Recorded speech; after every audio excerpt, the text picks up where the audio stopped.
Hello, everybody, and happy Tuesday. I hope you're all doing well this week, and I have quite a bit to unpack today, so we're just going to jump right into it. Today, we are talking about the pursuit of safety. Now, safety is something our bodies are relentlessly seeking.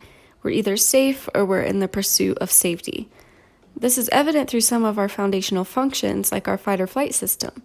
But something that we do without even realizing it is develop behaviors and mindsets when we feel unsafe to cope with this feeling of unsafety. Our bodies are trying to move us from unsafe to safe, so we start developing coping mechanisms. Now imagine a younger version of yourself, a time where you may have felt unsafe.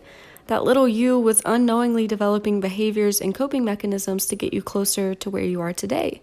And hopefully that is in a more safe and better place. But no matter how far you've come since being that little you, that version of yourself still lives within you. So at times, this little you surfaces and demands to be heard, and we may not understand it. Think of a time where you may have been feeling pain or unease, and maybe you acted in a way that you're not proud of or in a way that you don't condone. And then after the fact, you're like, why did I do that? Why was that my reaction in that scenario? To understand this better, think back to that younger version of yourself and what they were going through. Now, our bodies are incredible, so all of these negative experiences that you may have been going through at the time were saved and analyzed in your brain. Your body then found a way to try and cope with it and react to it. So first of all, just thank your body. Our bodies are just trying to protect us and keep us safe. Anyway, when we're subjected to these pain points again, those negative things that we were experiencing when we were younger, we may resort to acting in a way that we did when we were much younger and logging that experience for the first time. So the body receives a stimulus. Maybe it's feeling unheard.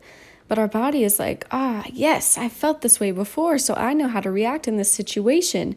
And maybe it's rage, so then you get angry. Now, a lot of the times, the reason that we continue to react in this way that we did when we were experiencing this pain for the first time is because we're not even aware of our reactions, so we can't change those reactions as we get older and we receive more information. I'll explain this in a way that a teacher did for me recently, and it's really beautiful. So essentially, we're vacuums, right? We're going throughout our lives, throughout the world, and we're just sucking up everything good and bad. Now, you don't know what's inside of your vacuum until you open up that little chamber and you start digging through all the nasty stuff, right? Maybe there's change or jewelry in there, something that's valuable, and you want to pick that out and set it aside. But a lot of it, unfortunately, that we're sucking up is trash and dirt and crumbs and the things that we want to get rid of. So how do we begin to do this? You may be asking. Now I'm here to deliver some good news and some potentially difficult news. The good news is that we can start the first step today. The first step is just being aware, and I have an activity that you can do with me.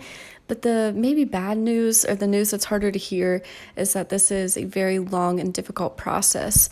Now, a lot of you may know that, but this is definitely not going to happen overnight, and I encourage you to just be patient with yourselves. Our goal here is to start rooting through that vacuum chamber and getting rid of all the nasty stuff that we don't want anymore. So what I'm going to have you do is get out a piece of paper, something to write with, and we're going to do a little writing activity. So for about 7 minutes, you're just going to write. You're going to let your thoughts flow. You're going to let just everything come out onto the paper. Just really dive in. There is no prompt here, but the kicker is you're going to become that version of yourself that we were mentioning earlier. You're going to resort back to that little you. You're going to embody them, and you're going to let them speak their mind. Hand the pencil or the pen over to them and let them just get everything out, everything that they're feeling, everything they're experiencing. Just let it all come out on the page. This little version of yourself, this younger you, may surprise you. You may go back and read this after the fact and be like, whoa, that's a lot to take in. But the chances are the younger version of this self was in a lot of pain, and they're trying to get all that out so you can become aware of it. For example, the younger version of myself, this 12 or 13-year-old me, was feeling very unloved, very unsafe, and very uncertain and scared about the future and even the present. So after you complete about 7 minutes of writing, I want you to go back and take a few minutes as the version of yourself that you are today and just reread all of that and really take it all in and understand where that younger version of yourself was coming from. I know we keep referring to this little you, so just bear with me. Hopefully, you're all following along. But this little you was not having their needs met. We were developing these behaviors and these coping mechanisms to deal with what we were going through at the time. So we have to be understanding and patient with ourselves.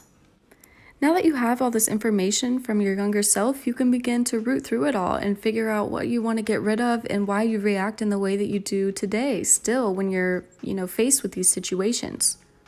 So in your life today, once you start feeling unheard or unloved or unsafe, maybe once again your needs aren't being met.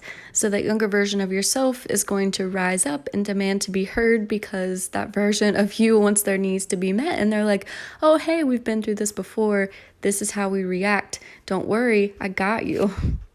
But only once we become aware of these situations and these behaviors can we then start to reframe them and develop new, healthier behaviors based on the information that we have now and the person we are today. This is, of course, a very difficult and long process, and it helps to have a community behind you supporting you.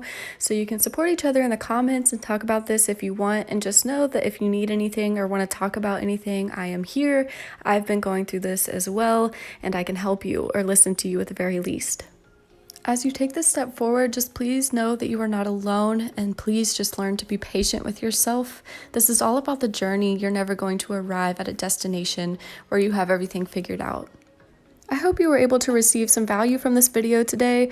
Thank you so much for joining me for this video, and I will see you all next Tuesday. Don't forget to like, comment, and subscribe down below to see my videos in the future, and I hope you all take care and have a great week.